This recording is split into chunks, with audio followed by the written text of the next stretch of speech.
Hello and welcome to the Mighty Oak Supply Co. YouTube channel. In today's video, we're going to take a look at two iconic fixed blade knives. We have the Ka-Bar US Marine Corps knife and we have the Buck 120 General fixed blade knife with the Cocobolo handle. We'll be taking a look at the packaging first, then we'll take the knives out, take a look at the sheaths, the knives themselves, kind of go over some of the specifications, and then ultimately cut some rope, things like that, show the sharpness between the two knives, get a little comparison going. So stick around if you're interested. Let's start first with the Buck. So we have the Buck 120 General here. Comes in your standard Buck packaging. The nice forever warranty on the packaging there. That's always nice to see. And then obviously we have the Made in the USA print on the side. So that's awesome. Let's get this knife out and take a first look at it. Large knife. Everybody loves a Buck 120. So first impressions, right? It's got that standard Mexican-made leather sheath. I believe it's genuine leather. And let's take the knife out. Cocobolo handle is just wonderful on these knives. Buck does a really great job with these. Beautiful. Just a beautiful knife right out of the box there. So we'll step into some of the specifications in a bit. But I just want to get these knives out of their packaging, put them side by side first. So we have the Buck 120 and the sheath. Let's get that out of the way and move on to the Ka-Bar. So the Ka-Bar's packaging, it's pretty similar, just your standard kind of box. This knife is also made in the United States. I believe it's made in New York. Yep, New York. Let's get that out of the way. Okay, here it is. The Ka-Bar US Marine model. The leather on the sheath off the bat feels higher quality than the Buck. The Buck is more firm, right? It's kind of almost a plasticky type of a leather. But the Ka-Bar has a softer leather sheath to it. Yeah, that's just my interpretation. It feels a little nicer. What else is in the box here? Nothing, just standard packaging stuff. Nothing significant. Let's pop the Ka-Bar out of the sheath here. Very nice. Very nice. Solid knife. A lot of history with this. The grip on this knife, I'll say off the bat, not only looks cool, but feels better than the Buck, right? The Buck is smooth. It's really slick. The Ka-Bar just has an excellent grip to it. And the leather here just feels excellent in the hand. Wonderful knife. They're both just amazing knives. So I chose to compare these knives because they're roughly the same size, right? We have two large fixed blades. They're about a foot in total length each. The Ka-Bar is a little heavier. We're coming in at about 11 ounces on the Ka-Bar. The Buck is only coming in at about 8 ounces. So it is a lighter weight knife, right? The Buck, but by and large, same size. So let's kind of go through some of the details here, starting with the Ka-Bar. So the Ka-Bar is a U.S. military classic, obviously. We have a total length of about 1 foot. The blade material on this Ka-Bar is a 1095 Crowvan carbon steel. It is interesting because this is not a stainless steel, right? It's a carbon steel, so you do need to apply some oil to this knife in order to avoid rust kind of appearing on the blade. But the steel used here is incredibly strong, right? This knife can really be beat up quite a bit. You can pry with it, you can baton with it, you're not going to have any issues. I'm not sure the same can be said for the Buck though, right? We'll get into that in a bit. We do have a stacked leather handle, right? So these little rings here on the handle, stacked leather, they feel great in the hand. I mean, it really is just a phenomenal blade if you've never held one of these. Feels awesome, excellent kind of grip to it. I mean, you would expect that for a fighting knife, right? We do have a steel guard here. So this is a proper steel hand guard. The sheath, leather, right? Made in Mexico. This knife, like I said earlier, is made in the United States, right here, New York.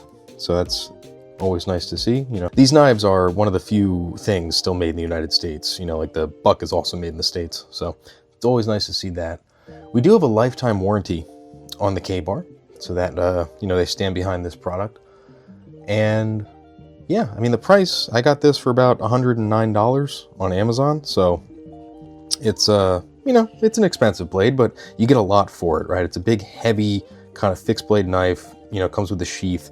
I think it's definitely worth the $110-ish that you pay for this. Moving on to the buck, right? So again, we're at that about 1 foot in length, right? We are coming in at 8 ounces in weight, right? So it is a lighter knife. The handle on this is a nice Coco Bolo wood. So it's a beautiful knife. The grip is just gorgeous. Feels great in the hand, really smooth. This knife is primarily made for hunting, right? It's a hunting knife, bushcrafty type stuff. It is a 420 HC stainless steel.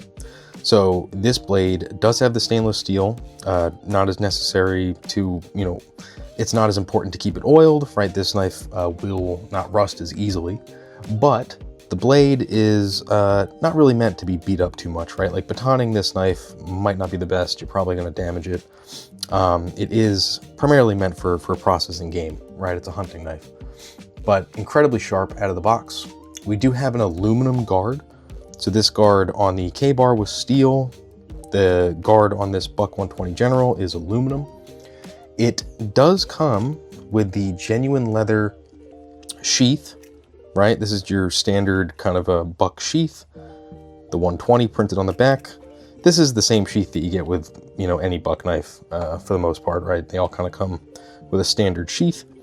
We do have the clip point blade, just like on the K-Bar, right? The buck is just much more exaggerated, right? You really get that nice curve going, you know, and you get that nice fine tip for, like, you know, fine work. With a knife this large, I'm not sure, you know, how fine you're going to be able to manipulate the tip of the blade, but they do give you a nice curved point to work with. So beautiful, wonderful to see that. Made in the USA, forever warranty, right? So it does come with Buck's forever warranty.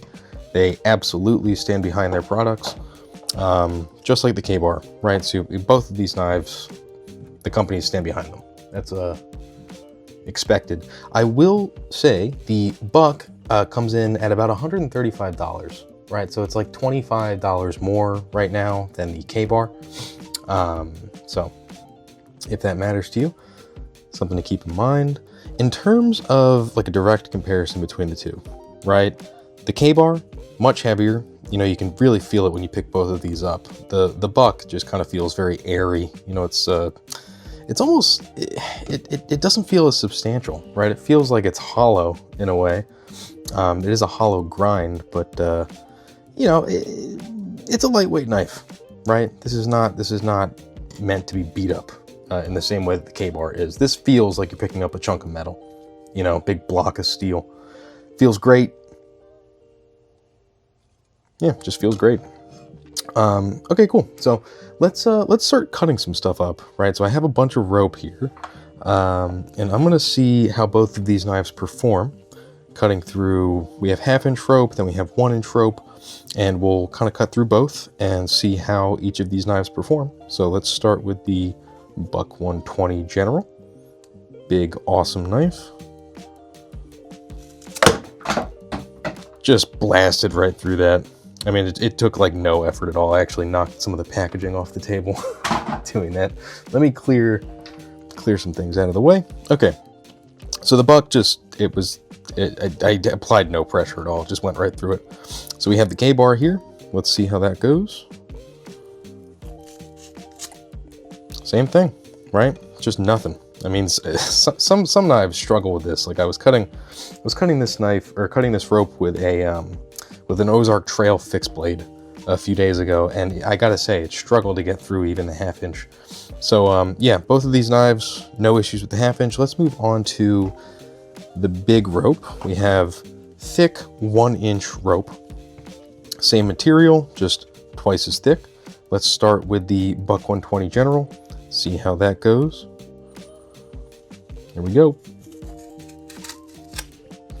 Right through it. it's just nothing, you know, it right through it. And the K-bar,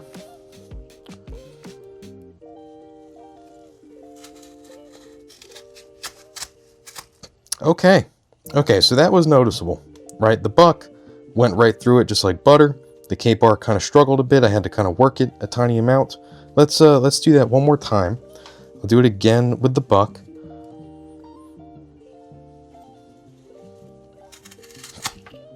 Right through it, nice clean cut. Didn't tear it at all. Just cut right through that. No problem whatsoever. Let's go back to the K-bar. Give this a fair cut here. I want to cut this exactly the same way. Yep. Yeah, no, it's significantly harder to get through. And you can see the cut itself is much more rough, right? You can see that's the buck, that's the K-bar cut. Yeah, out of the box, it looks like the buck is a sharper blade. And that's kind of expected, right? The buck is meant for hunting, it's meant for skinning and processing game. The K-bar is really meant for fighting, right? So the sharpness, you know, while it is important, it's probably not as important as, you know, being able to kind of beat the crap out of this and not have it break. So on the sharpness, I'm giving it to the buck, right? Clearly a sharper blade out of the box. I'm sure you can sharpen the K-bar up just fine.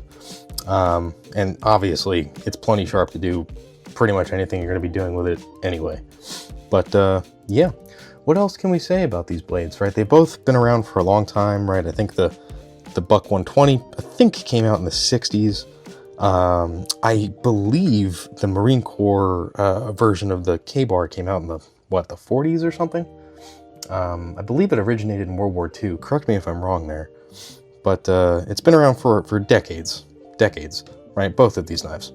Iconic blades, wonderful knives. You really can't go wrong. I mean, they're both just phenomenal. The kind of things you can hand down to your kids, right? Like, I mean, especially the buck here. The buck just looks nice, right? It looks like something that's a classic blade. It's big, you know, it's got that, just got that really cool look. It reminds me of like a Teddy Roosevelt knife, right? The K-bar, on the other hand, it's more of a utility blade, right? It's more of a working knife, right? Like something you're going to process a lot of wood with, or, you know, fight commies or something with it. You know, it's a utility blade. This buck is more of a show blade, right? This Cocobolo handle really kind of makes it, it's almost like jewelry in a way. I'm not really sure how to describe it, but hopefully you get what I'm saying. Anyway, excellent blades, you know, can't go wrong. Which of these do you prefer? You know, if you could pick one of these, which one would you like? You tell me in the comments. You know, we have the K-bar, we have the buck. Wonderful blades. I'm interested to see what, you know, you guys think about this. Yeah, so if you like this video, please give it a thumbs up. If you're not subscribed, please subscribe. Thank you so much for watching, and you have a great day.